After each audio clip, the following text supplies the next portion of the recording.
Sir DVS గారు, ముఖ్యంగా ఈ రోజున బీసీ డిక్లరేషన్ అంటూ ప్రకటించిన తర్వాత జైహో బీసీ సభ తర్వాత వైసీపీ నాయకులు ఎప్పటి మాదిరిగానే మళ్ళీ ఆ ముప్పేట దాడి అనేటువంటిది ప్రారంభమైంది.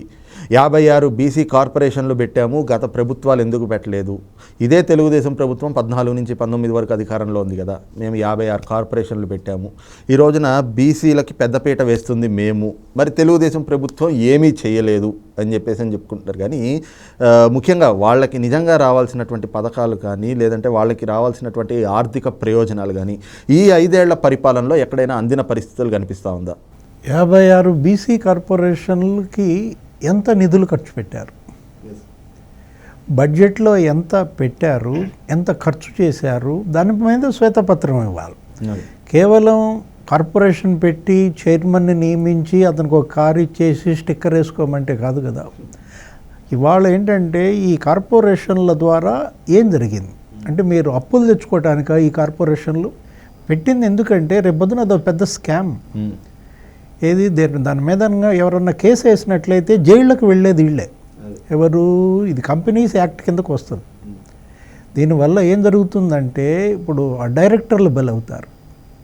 ఎవరు? ఆ బీసీ కార్పొరేషన్ డైరెక్టర్లు. ముఖ్యమంత్రి క్షేమంగానే ఉంటారు, మంత్రులు క్షేమంగానే ఉంటారు. అంటే బీసీ కార్పొరేషన్లు పెట్టడం ద్వారా మీరు అప్పులు తెచ్చుకుని కనీసం మీరు తెచ్చిన అప్పులు ఆ కార్పొరేషన్లో మీరు స్వయం ఉపాధికి ఉపయోగించలేదు. ఇది క్షమార్హం కాదనమాట. 43 ఏళ్ల తెలుగుదేశం చరిత్రలో బీసీ నాయకత్వం ఎంత ఎదిగిందో, ఈ 4.5 ఏళ్లలో బీసీ నాయకత్వాన్ని అంత చావు దెబ్బతీశారు జగన్మోహన్ రెడ్డి. అంటే ఎక్కడ మొదలుపెట్టిందో బీసీ సమాజం అక్కడికి చేరుకుంది. మళ్ళా అట్టడుక్కు చేర్చారన్నమాట. ఎన్టీఆర్ హయాంలో బీసీలకు స్వర్ణయుగం. ఆయన ఏం చేశారు? స్థానిక సంస్థల్లో రిజర్వేషన్లు ఇచ్చేశాడు. స్థానిక సంస్థల్లో రిజర్వేషన్లు ఇవ్వడం ద్వారా నీకు మండల పరిషత్, జిల్లా పరిషత్ నాయకత్వం ఎదిగింది. గ్రామీణ ప్రాంతాల నుంచి వచ్చినటువంటి ఆ బీసీ నాయకులు జిల్లా స్థాయి, రాష్ట్ర స్థాయిని అందుకున్నారు, జాతీయ స్థాయికి కూడా ఎదిగారు. ఏ విధంగా ఒక యనమల రామకృష్ణుడు శాసనసభ స్పీకర్గా గెలిగాడు, ఒక ఎర్రన్నాయుడు కేంద్ర మంత్రిగా చేశారు. ఎర్రన్నాయుడు అంటే ఇవాళ లోక్సభలో ఒక పెద్ద పులిగా భావిస్తారు. కేంద్ర మంత్రిగా పనిచేశాడు. కేఈ కృష్ణమూర్తి రాయలసీమలో ఉప ముఖ్యమంత్రిగా కేఈ కృష్ణమూర్తి. దేవేంద్ర గౌడ్ ఎక్కడ? తెలంగాణలో జడ్పీ చైర్మన్.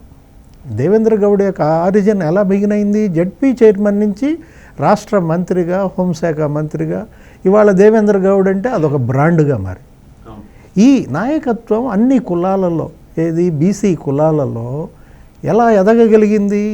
యాదవులు, ఈ గౌడ, తూర్పు కాపు, ఈ కమ్యూనిటీస్ అన్నీ కూడా ఇవాళ 153 కులాలు అన్నారు. పవన్ కళ్యాణ్ అదే కదా ఈరోజు నిన్నటి జైహో బీసీ సభలో ఏమన్నారు? 153 కులాలు ఐక్యంగా ఉండాలి.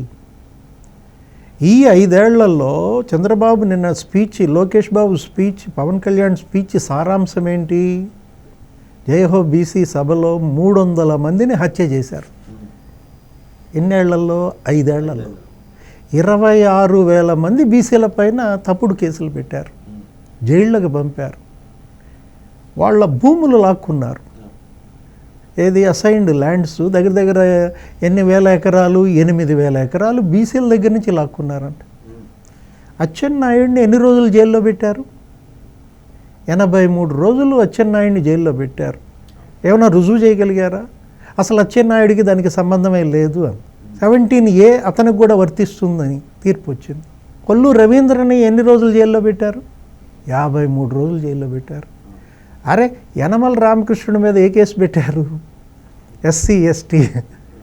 ఒక రాజ్యాంగ సభ స్పీకర్గా చేసిన వ్యక్తి శాసనసభ స్పీకర్ మీద చేసినటువంటి యనమల రామకృష్ణుడి మీద ఎస్సీ ఎస్టీ కేసు పెడతారని ఊహించావా? అయ్యన్న పాత్రుడి మీద అసలు మరీ రేప్ కేసా? ఆయన వయసు ఏంటి, ఆయన ఏంటి? నిర్భయ చట్టం ఆయన మీద పెడతారా? ఆయన ఇల్లు కూలేస్తారా? ప్రహరీ గోడలు చేసేస్తారా? సబ్బం హరి ఇల్లు కూల్చడానికి ప్రయత్నం. అసలు పల్లా శ్రీనివాసరావు ఇల్లు కూల్చడానికి ప్రయత్నం. బీసీ నాయకత్వం ఎదగాలంటే సతీష్ కొన్ని దశాబ్దాలు పట్టింది. 43 ఏళ్ళు పట్టింది.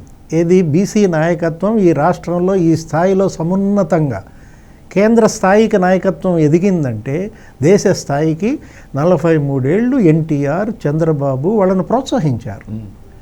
ఇప్పుడు యనమల రామకృష్ణుడికి ఒకసారి బీఫామ్ ఇచ్చిన తర్వాత ఎన్టీఆర్ 83లో, 85లో, 89లో తీసేశాడా? గొంతు కోసేయచ్చు కదా.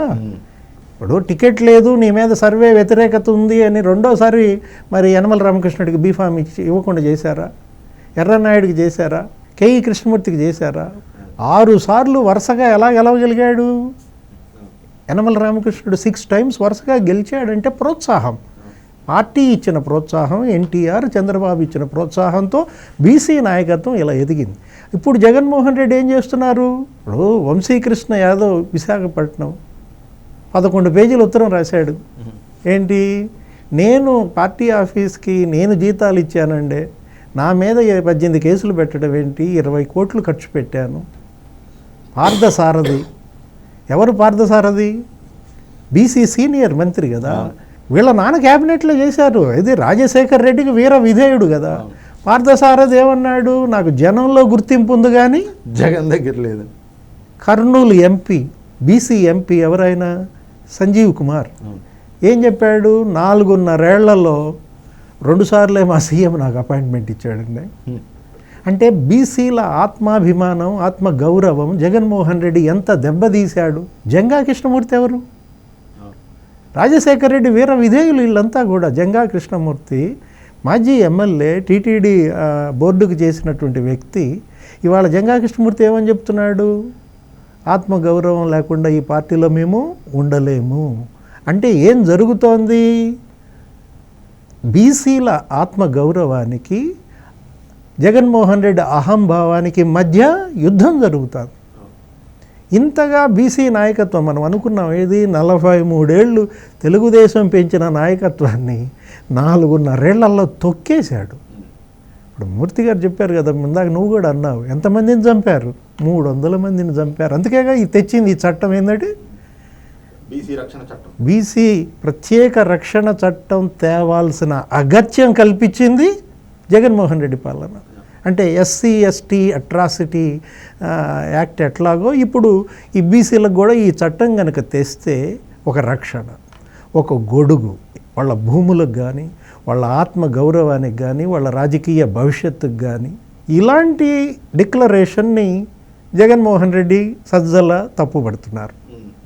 ఇప్పుడు బీసీ డిక్లరేషన్ ఇవాళ జైహో బీసీల్లో తెలుగుదేశం, జనసేన ప్రకటిస్తే స్వాగతించాలా. బీసీ సమాజం స్వాగతిస్తుంటే వీళ్ళు కంగారు పడిపోతున్నారు.